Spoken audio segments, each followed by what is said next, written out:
ইরানের কাছে আমেরিকা নাকে খত দিয়া চুক্তি করিছে। ইরান যেভাবে চাইছে সেভাবে করিছে।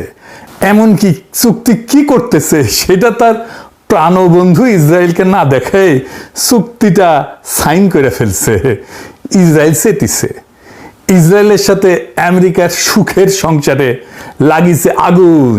এডিটর সাহেব, করুণ সুর হবে নাকি সাকভুম হবে বুঝবার পারিছি না। হ্যাঁ, কোনটা দিমো? সাকভুম দেবো? আজাদ দেয় না।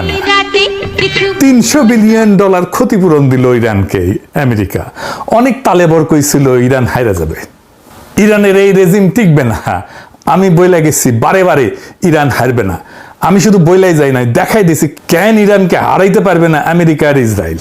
বাংলাদেশে একটা প্রবাদ আছে, কাঙালের কথা বাজি হইলে ফলে, পিনাকি কাঙালের কথা বাসি হয়ে ফললো। আমি এই জন্যে ইমাম খামেনিকে মেরে ফেলার পর বাংলাদেশের পররাষ্ট্র মন্ত্রণালয়ের বিবৃতি নিয়ে রজার খলিলের ধুইছিলাম, উনারে তুলাধনা করছিলাম। এডিটর সাহেব তুলাধনার সাউন্ড দেন। উনার জ্ঞান নাকি সুয়ায় পড়ে আন্তর্জাতিক রাজনীতি নিয়ে, ভূ রাজনীতি নিয়ে, জিও পলিটিক্স নিয়ে, পররাষ্ট্র বিষয়। কইছিলাম এটা ইরান মনে রাখবে, কইছিলাম আমেরিকা হারবে আর দুনিয়ার পাওয়ারের ব্যালেন্স বদলায় যাবে। হইল এখন ইরান সামরিকভাবে দুর্বল ছিল, অনেক দুর্বল আমেরিকা আর ইসরায়েলের সম্মিলিত শক্তির কাছে। তাও এই অবিশ্বাস্য বিজয় কেমনে হইল এটা আমরা আজকে বুঝে দেখব। আর আমাদের জন্য এটাতে কি শিক্ষা আছে সেটাও আপনারা বুঝবার পারবেন। 2026-এর 6 মার্চ, বেশি দিন আগের কথা না, কয়েক মাস আগে, ট্রুথ সোশ্যালে ক্যাপিটাল লেটারে একটা পোস্ট দিল টেরাম মামু। 3টা শব্দ, আনকন্ডিশনাল সারেন্ডার, নিঃশর্ত আত্মসমর্পণ। এর কম কিছু না। ট্রাম্প বলল ইরানের সাথে কোনো ডিল হবে না যতক্ষণ পর্যন্ত না সম্পূর্ণভাবে তারা আত্মসমর্পণ করছে। শুধু তাই না, আরো কইছিল আত্মসমর্পণের পর একজন গ্রেট এবং গ্রহণযোগ্য নেতা, অ্যাকসেপ্টেবল নেতা কইছিল এটা বেছে নেওয়া হবে। মানে কি? মানে ইরানের পরবর্তী সর্বোচ্চ নেতা কে হবে সেটাও ঠিক করবে ট্রাম্প নিজে, ওয়াশিংটন। ট্রাম্প বলছিল তাকে নতুন নেতা নির্বাচনের সময় তার সে থাকতে হবে। আর আজ 18 জুন চুক্তি সই হয়ে গেছে। ট্রাম্প নিজে চুক্তি সই করছে। কোথায় সই করছে জানেন? আল্লাহর কি কাম, ভার্সাই প্রাসাদে, এই ফ্রান্সে এসে, আমার কিছু দূর দূরেই।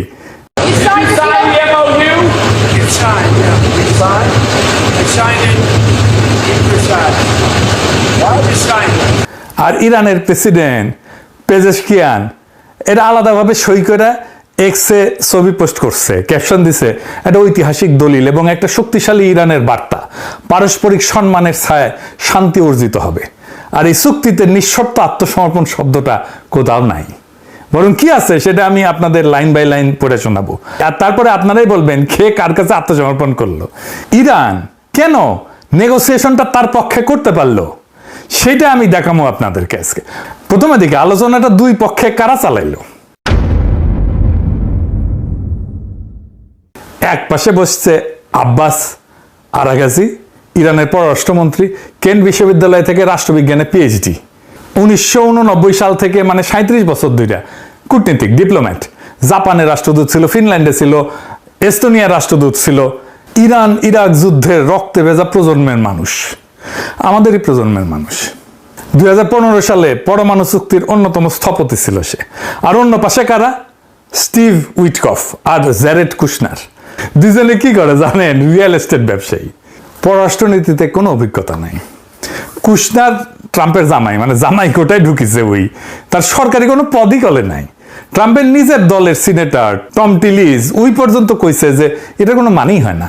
পররাষ্ট্রনীতিতে অভিজ্ঞতাহীন সিনেট কনফার্মেশন ছাড়া দুইজন লোক কিভাবে রাশিয়া, ইরান আর ইসরায়েলের সাথে শান্তি আলোচনায় নেতৃত্ব দিচ্ছে? মজার ব্যাপার হয়েছে কি জানেন? মাস্কটের আলোচনায় আরাগাজিকে নাকি উইটকফকে একাধিকবার বুঝাই দিতে হয়েছিল পরমাণু জ্বালানি উৎপাদনের ধাপগুলো কি কি এবং একটা এনরিচমেন্টের ফ্যাসিলিটি আর রিঅ্যাক্টরের মধ্যে পার্থক্য কি। বুঝি চাও? ইরানের পররাষ্ট্রমন্ত্রীকে আমেরিকাকে পড়াইতে হইতেছে কোন জিনিসটা নিয়ে তারা আলোচনা করতেছে। একদিকে 4000 বছরের একটা সভ্যতা যে জানে ধৈর্য কাকে বলে, ইতিহাস কাকে বলে, অন্যদিকে একটা থার্ড ক্লাস ব্যবসায়ী যার কাছে সবকিছু একটা রিয়েল এস্টেট ডিল। ইরান ওই আলোচনাটা চালাইলো কেমনে জানেন? জানলে টাস্কি খেয়ে যাবেন। ট্রাম্প পুরাই ঘুরে গেছে, তাই না? কেমনে ঘুরলো ট্রাম্প? বিশাল একটা ঘটনা আছে। আলোচনার প্রথম রাউন্ডের পর ইরান তার উপদেষ্টা দলে 2 জন সিনিয়র মনোবিজ্ঞানীকে যুক্ত করে। কেন? তারা ট্রাম্পকে স্টাডি করে, তার সাইকোলজি স্টাডি করে, আর তার ভিত্তিতে তারা ট্রাম্পকে বার্তা দেয়। ইরান আমেরিকাকে স্টাডি করেনি, ইরান মানুষটাকে স্টাডি করেছে।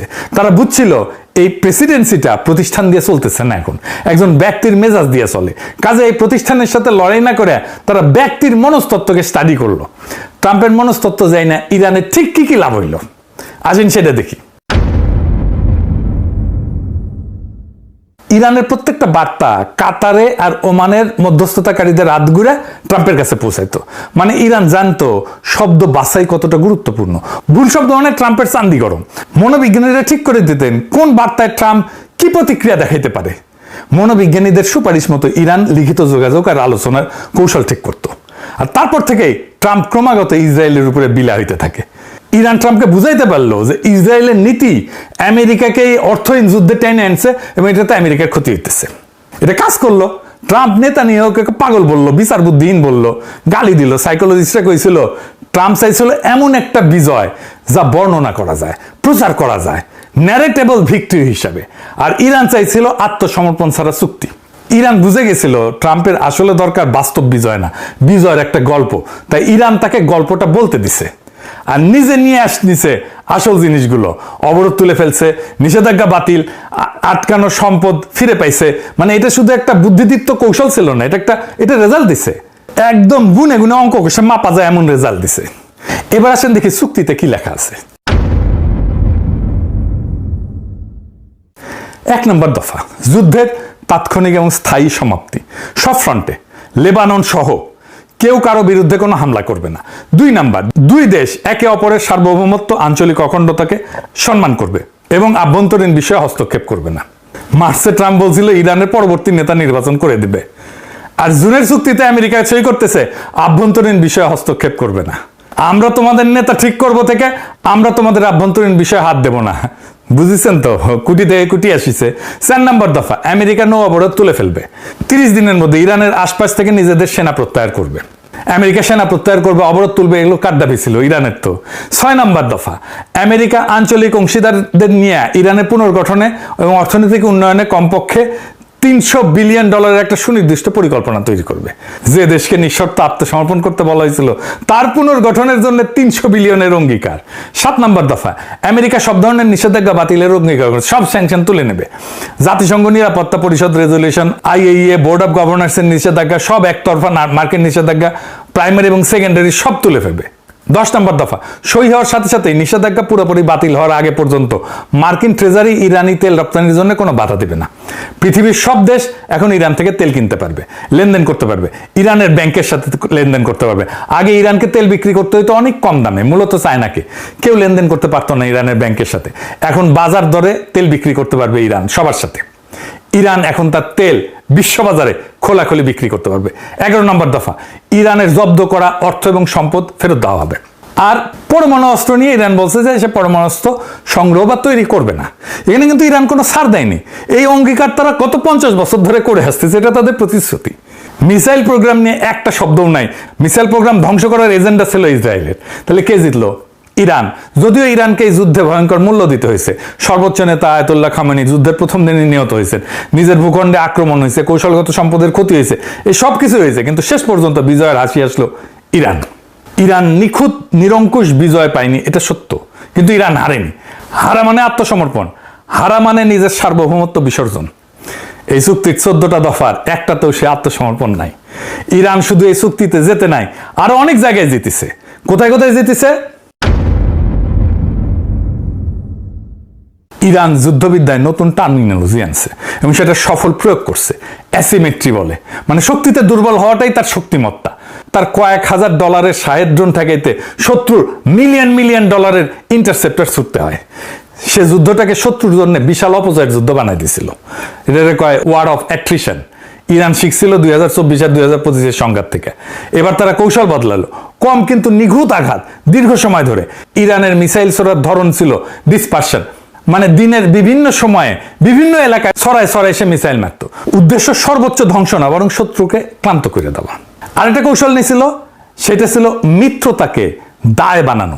ইরান আরব দেশগুলোকে বুঝাই দিল যে আমেরিকার পক্ষ নেওয়াটা নিরাপত্তা দেয় না, বরং নিরাপত্তাহীনতা দেয়।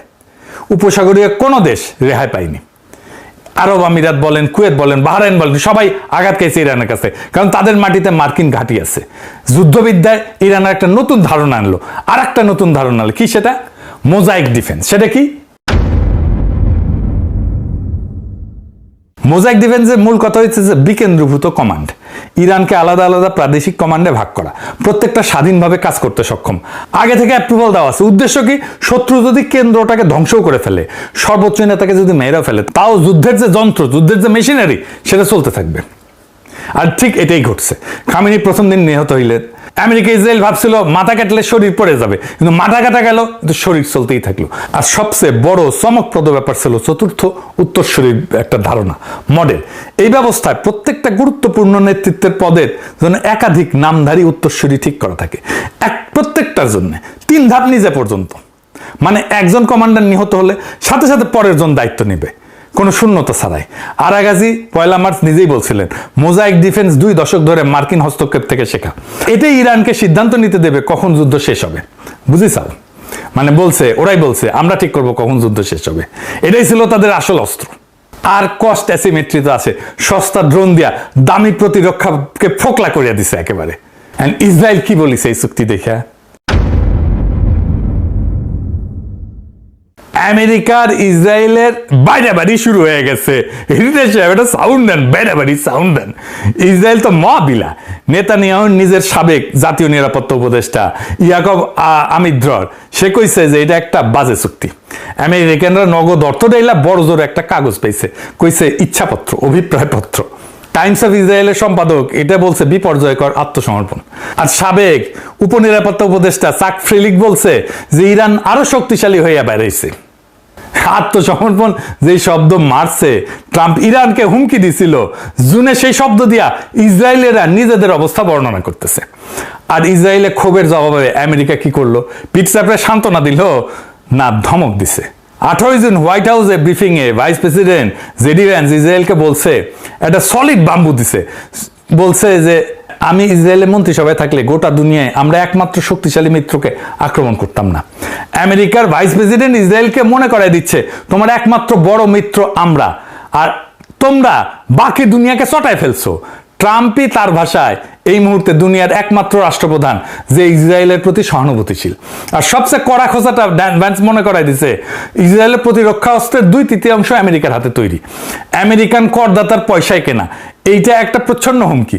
চুক্তি ভাঙলে এই অস্ত্রের যোগান বন্ধ হইতে পারে। ইরানকে নিঃশর্ত আত্মসমর্পণ যে করাইতে চাইছিল, সেই আমেরিকাই এখন তার নিজের ঘনিষ্ঠতম মিত্রকে প্রকাশ্যে ধমকাইতেছে ইরানের সাথে করা চুক্তি রক্ষা করার জন্য। ডিভোর্সটা আর গোপন নাই, টিভি ক্যামেরার সামনে। আমেরিকা আর ইসরায়েলের প্রণয়ের ফলে জন্ম নিছিল ইন্ডিয়া, তো এতিম হইয়া গেল। এইবার হবে এটা সানায়ের করুণ সুর।